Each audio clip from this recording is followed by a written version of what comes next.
बांदा में ब्राह्मण परिवार के घर चला बाबा का बुलडोजर। महिला ने बीजेपी नेता पर लगाया आरोप। अधिकारियों के सामने हाथ जोड़ती रही महिला, लेकिन अधिकारी नहीं रुके। इस वीडियो में हम इसी पर करेंगे बात। नमस्कार, 4 PM पर आप सभी का स्वागत है।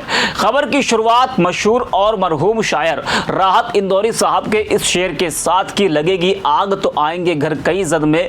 यहाँ पर सिर्फ हमारा मकान थोड़ी है। यह शेर क्यों पड़ा, इस खबर में आपको हम बताएंगे। और उत्तर प्रदेश में मुख्यमंत्री योगी आदित्यनाथ की सरकार ने अपराधियों और अवैध निर्माणों के खिलाफ बुलडोजर न्याय का अभियान तेज किया।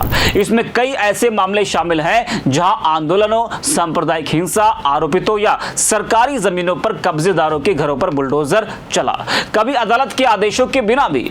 2024 में सुप्रीम कोर्ट ने बुलडोजर का नियंत्रण करने के लिए दिशा निर्देश भी पारित किए, जिसमें स्पष्ट कहा गया था कि बिना उचित प्रक्रिया किसी घर को गिराया नहीं जा सकता है। गिराने से पहले सूचित करना होगा, नोटिस देनी होगी। लेकिन सुप्रीम कोर्ट के आदेश के बाद भी कई बार बुलडोजर चला और ये शिकायत आई कि कोई नोटिस नहीं दी गई थी। बता दें कि बांदा जिले के बबेरू तहसील क्षेत्र में एक ब्राह्मण परिवार का सालों पुराना घर था, जिसे ध्वस्त कर दिया गया है। जो स्थानीय निवासी हैं, उनका आरोप है कि ब्राह्मण परिवार का सालों पुराना मकान प्रशासन ने यह कहकर गिरा दिया कि वह सरकारी जमीन पर बना है। हर बार की तरह इस बार भी वही सवाल कि सरकारी था तो 8 साल से योगी जी की सरकार है, कार्रवाई पहले हो जानी चाहिए थी। और अधिकारी कहां थे जब ये सरकारी था? हैरानी की बात यह रही कि परिवार के पास पुराने दस्तावेज भी मौजूद थे और इसके बावजूद इसके बिना किसी पूर्व सूचना या नोटिस की कार्रवाई की गई है, जिसको लेकर स्थानीय लोगों में भारी आक्रोश देखने को मिल रहा है।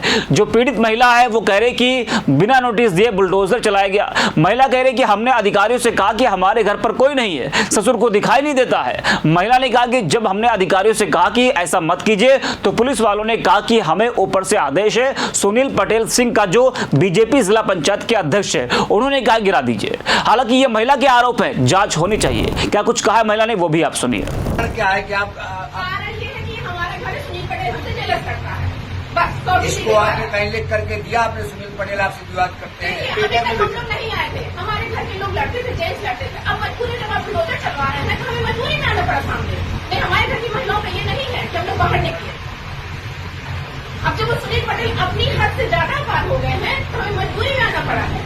नहीं, आज तक हम लोग बबेरू में नहीं निकले इस तरह। उसी का हिस्सा हो रहा है यहाँ पे। और वो कहे तो आप बुलडोजर चला दिए। एक बार ये तो सोचिए कि मैं जिसका घर है वो बेघर हो जाएंगे, कहाँ जाएंगे? तो हम घर आए आराम से। ये तो सोचिए। तो सुना आपने, क्या मुसलमान, क्या यादव, क्या दलित, क्या ब्राह्मण, ठाकुर, सभी के ऊपर कार्रवाई इस वक्त हो रही है। योगी आदित्यनाथ सरकार की बुलडोजर नीति बीते कुछ सालों से चर्चा का विषय बनी हुई है।